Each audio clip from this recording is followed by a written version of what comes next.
No place tested human endurance like the open sea. Out there, where salt stung the eyes and cold wind cut through skin, sailors faced nights so bitter that warmth became a memory. From the frozen north to the Indian Ocean, from the shores of Japan to the harbors of the Mediterranean, every culture found its own way to fight the chill, not just in body, but in spirit. This is how people once survived, where the sea itself tried to swallow life. The ocean was a living cold, one that stole heat faster than land ever could. Once a ship drifted from harbor, every man aboard knew the frost would cling to him day and night. Salt water soaked their clothes, froze into the folds of sleeves, and turned air into knives that cut through breath.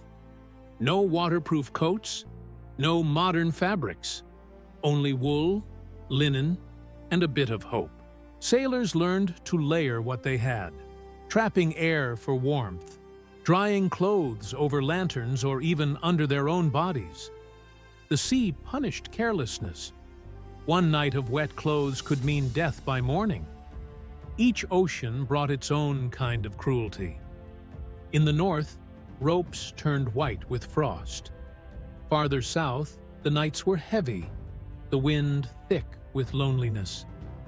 The cold always found its way into lungs and bones until it became part of the voyage itself. A sailor lived between breath and ice, between endurance and surrender. But in that shared suffering, men found something sacred, a bond no land could give. In the frozen waters of the north, Vikings sailed through storms that could swallow ships whole. Their wool tunics, sealskin cloaks, and fur-lined hoods were shields against the endless winter. They packed dry moss or fleece beneath for insulation, nature's own armor. At night, they slept pressed together under deck, their breath forming a mist that slightly warmed the air. A small clay bowl of coals glowed between them, not enough for fire, but enough to keep fingers alive. They spoke little. Their songs were low and rough, chants to remind themselves they still breathed. In the Mediterranean, the cold came differently. It wasn't the snow that hurt, but the damp that clung to every rope and plank. Winter winds blew from the Alps and turned the decks into slick chambers of salt and chill. Sailors fought back with craft, not strength. Wool or linen cloaks coated in beeswax kept out the wet. They tied ropes around their waists to stop the wind from tearing their cloaks open. At night, they lay on dry planks above the bilge, on straw-filled linen sacks that kept them off the soaked wood. The air smelled of tar and salt, and spiced wine warmed over embers filled their hands. Herbs like rosemary and sage were mixed in, part comfort, part medicine. The men of the Mediterranean didn't curse the cold, they outsmarted it. In the Arabian Sea, the nights belonged to a different kind of cold, sharp and sudden, falling after the desert sun vanished. The temperature could drop 20 degrees before midnight. Sailors wore long quilted robes called juba, lined with camel wool, and wrapped their heads and necks in turbans for warmth. They built small clay braziers, heating black tea so bitter it burned their throats, but also their blood. They burned herbs, cardamom, clove, and frankincense, not only for scent, but for the illusion of heat. Smoke became a kind of comfort, wrapping the crew in a warmth that was half real, half faith. In those vast, empty nights, the stars became their company. To them, warmth was as much prayer as survival. In East Asia, the cold came with fog and dampness. The Yellow Sea and Sea of Japan carried a chill that soaked through everything.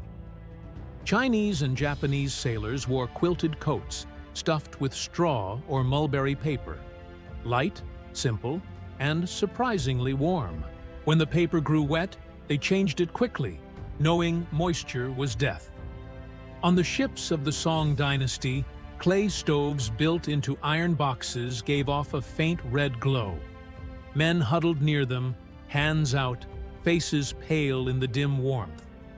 In Japan, fishermen burned pine resin for heat, its scent mixing with the sea. They slept under hemp blankets, bodies close, silent and still. The ocean, they said, was a teacher. Cold could not be beaten, only endured. In the Baltic, winter never truly ended. The sea itself felt like metal. The sailors of the Hanseatic League dressed like smiths, layers of wool, waxed gloves, boots lined with moss. A single loose thread could cost a hand by dawn. When ice crept across the deck, they scattered sand to stand firm. They warmed their hands on tin cups of hot rye beer or smoked fish just to keep their jaws moving. Food meant warmth, and motion meant life. Even laughter was rationed, saved for the few moments when fog broke and stars returned. Every spark of heat, a coal, a breath, a handshake, was proof that they still existed. Along Africa's western coast, the sea played tricks. The sun burned by day, but at night the Benguela and Canary currents froze their bones. Berber and Swahili sailors wore thick cloths coated in palm oil or whale fat, their sails smelling of smoke and salt. They fought the cold not with silence, but with rhythm. When the air bit hard, they sang. Hands drummed on barrels and hulls, voices rising together until the ship itself seemed alive. They could not risk fires, so they made movement their flame. Energy, laughter, song. These were their warmth. On those dark nights, spirit burned brighter than any torch. No matter the sea, warmth was never just physical. It was faith, memory, and companionship. Every crew carried something unseen to keep the cold away. Music, prayer, or stories whispered in the dark. Some ships had a man chosen to remind the others why they sailed. The keeper of the flame. He carried no torch, only words. Hope was his fire, and it burned quietly in every steady breath that refused to give up. Carvings of suns and torches decorated ship prows, symbols of endurance against a merciless sea. There were nights when even hope froze, when no cloak, no song, no fire could save them. Many sailors died not in storms, but in silence, frozen stiff beneath a pale dawn. Fingers still wrapped around ropes turned to stone. In the far north, frostbite crept softly. In the tropics, rot and sickness did the same. The sea always found a way to remind men they were fragile.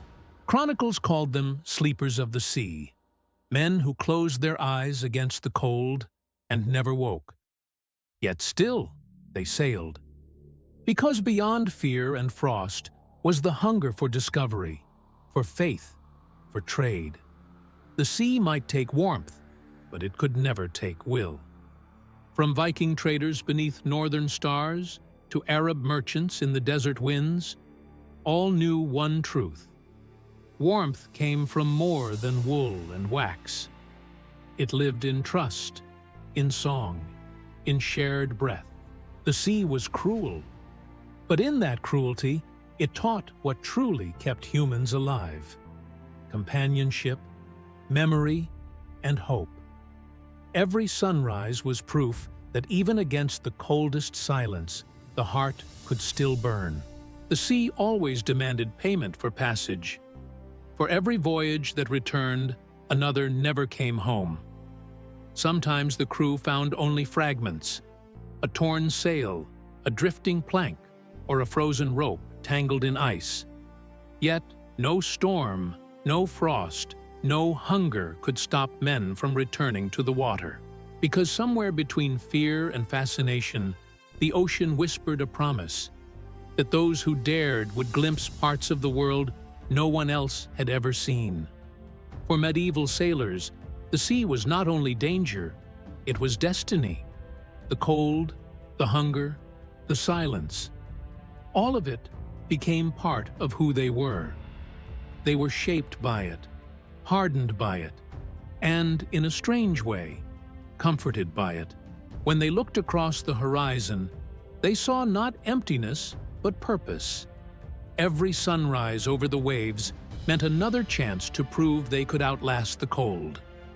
In distant harbors, warmth waited in small forms: a fire in a tavern, a bowl of stew, a dry bed. But no matter how far they traveled, the memory of the sea clung to them. The sound of the wind in the rigging, the sting of salt on their lips, the rhythm of the waves that had once rocked them to uneasy sleep. It never left. The sea lived inside them long after they had left it. Those who survived spoke of it not as suffering, but as a teacher.